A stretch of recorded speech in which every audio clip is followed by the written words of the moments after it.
10, 9, 8, 7, pressures are good, 6, 5, 4, 3, valve timing nominal, 2, 1, we're good to go, lift off. 5,000 miles, no excessive vibrations. 10,000 miles, temperatures are good. 15,000 miles, 17,000 miles. Yes, we are in outer space.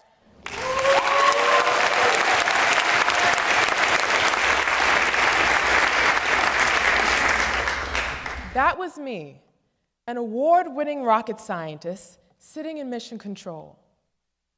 I helped successfully launch Discovery, Columbia, Atlantis, and Endeavour space shuttles. Thank you.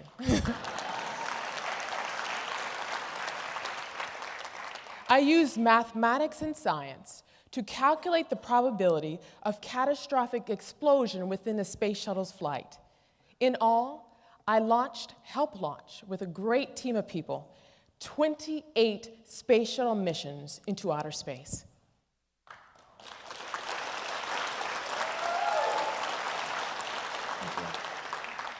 Now I can stand here and tell you how great it was to launch from the mission control.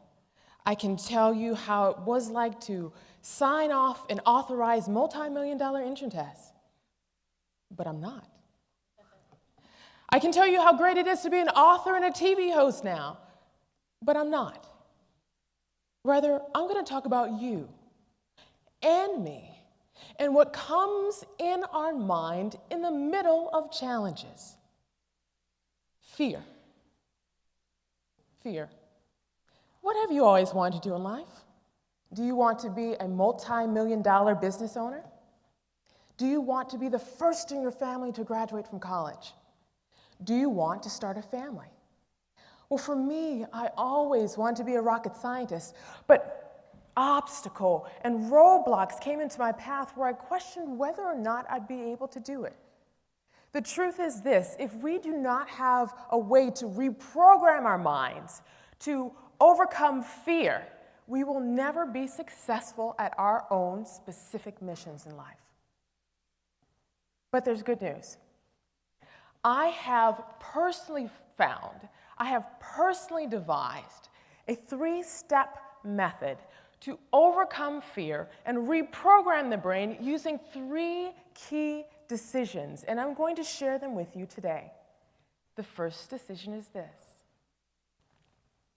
you must name and reject your fear. You must name and reject your fear. Now, the easiest way for me to tell you about all these 3 decisions is to take you back in my life and to share with you what happened with me so you have a better idea of how to use these 3 decisions. And it started when I was 6 years old, and I'll never forget that day.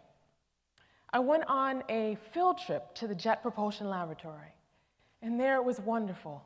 I remember seeing these big engines and these jets, and we went to their mission control room, and it was amazing. I saw these big TV screens on the wall and these red plush chairs, and I also saw pictures of men launching rockets, and I said to myself, I want to be just like those men.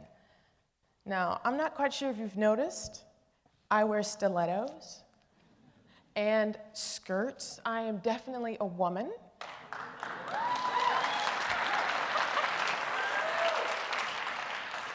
And that didn't stop me. I wanted to be just like these men.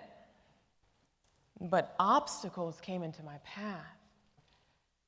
Now here I am, 10 years old, in the middle of a 5th grade class, and right next to me is a boy who's also 10, and he has been recruited into a gang.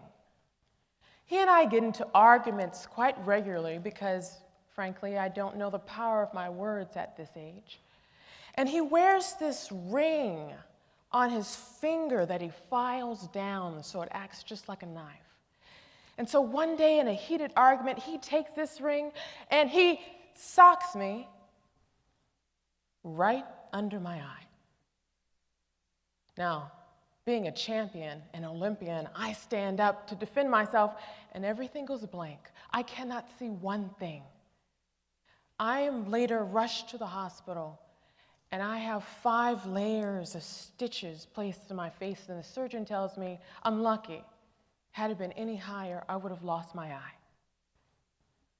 Now, I'm pulled out of school for months, where right next door there's a crack house, and I see people getting high on the outside of my bedroom window.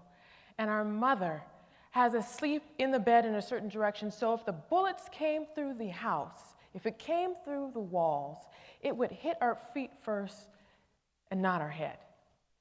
So in the middle of downtown Los Angeles, in poverty, face disfigured, and I want to be a rocket scientist. Next, I am placed into another school where I fail algebra, then I fail geometry, and then I go to a performing arts school and I fail chemistry, then make a D in calculus. Then a blessing occurs. There's this man, this teacher, and he says that if anybody wants help for their AP calculus exam, he would tutor them for free. So I jump at this opportunity, and I catch the bus 2 hours each way just to sit with this man for 1 hour. And I remember looking at the information, and I remember thinking, wait, I can get this. I can get this. I may not understand it now, but I will. I'm not going to let failure stop me. And that was the first time I learned to name and reject my fear. It would be a beautiful story if I told you that I took the AP calculus exam and passed it, but no, I failed it miserably. But what I learned is that process to invest in myself and others in education. I took those skills and graduated at the age of 16 from high school, and then later applied those skills to the university I attended, where I tutored thousands of people in mathematics through educational group programs. And I and other people learned to name and reject their fear. And I fortunately was able to be one out of top 5 graduates out of a 6,500 graduating class. You must name your fear and reject it.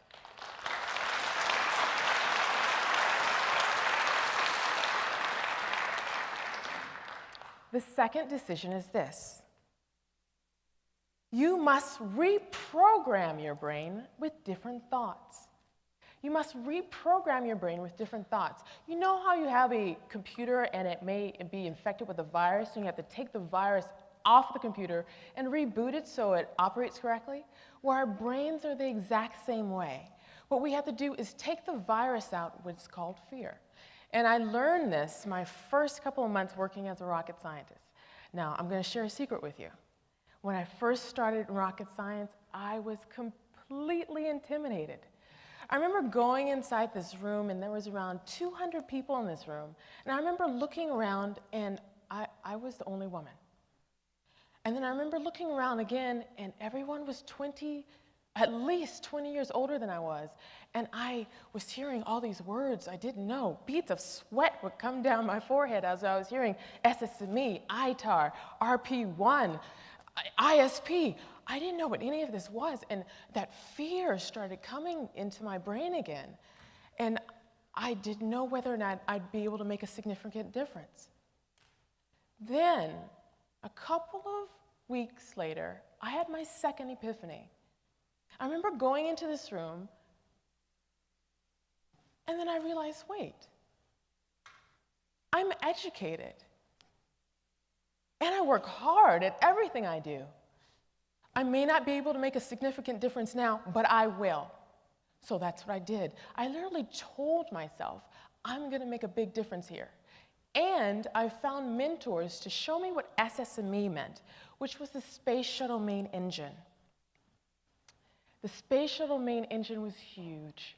I found out where every single duct, line, weld, tube, every valve was placed, enough so I was able to help redesign new engines and sit in mission control. This work allowed me to become one of the youngest engineers of the year. You must reprogram your brain with different thoughts. And the last decision is this. The last decision is this. You must rebuild your brain. You must rebuild the neurons in your brain by taking action. Now, we've all been there.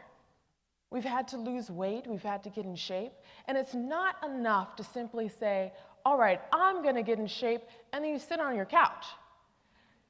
You've got to go to the gym, you've got to climb those stairs, you've got to get on a bike, you've got to do something to activate your muscles so you lose weight. Well, our brains are the exact same way.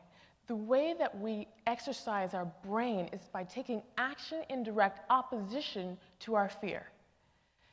Now, in every single one of these cases, I learned something specific. I and other people were suffering from what I have personally coined as mathophobia.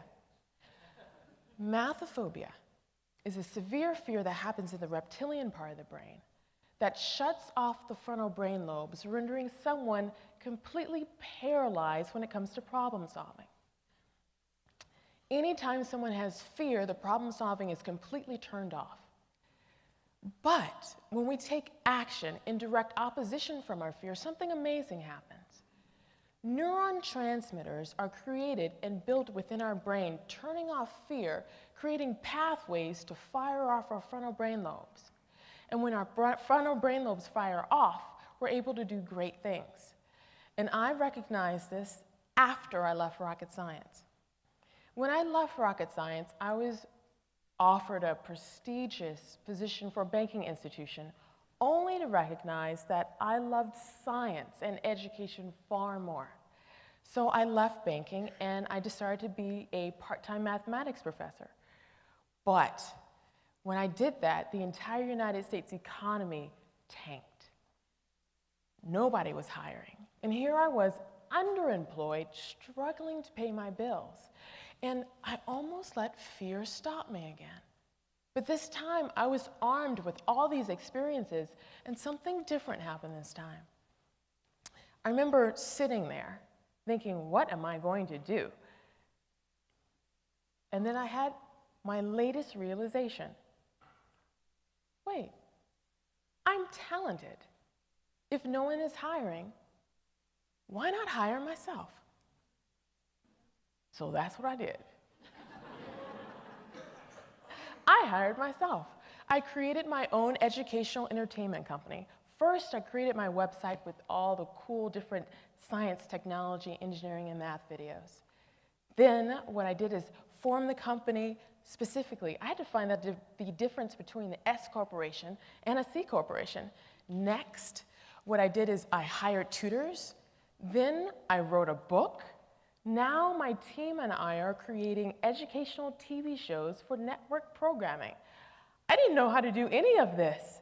But in that process of learning to become a beginner again, what I was doing is turning off the fear in my own head, creating neuron transmitters in my own brain, firing my frontal lobes, allowing myself to be creative and creating opportunities.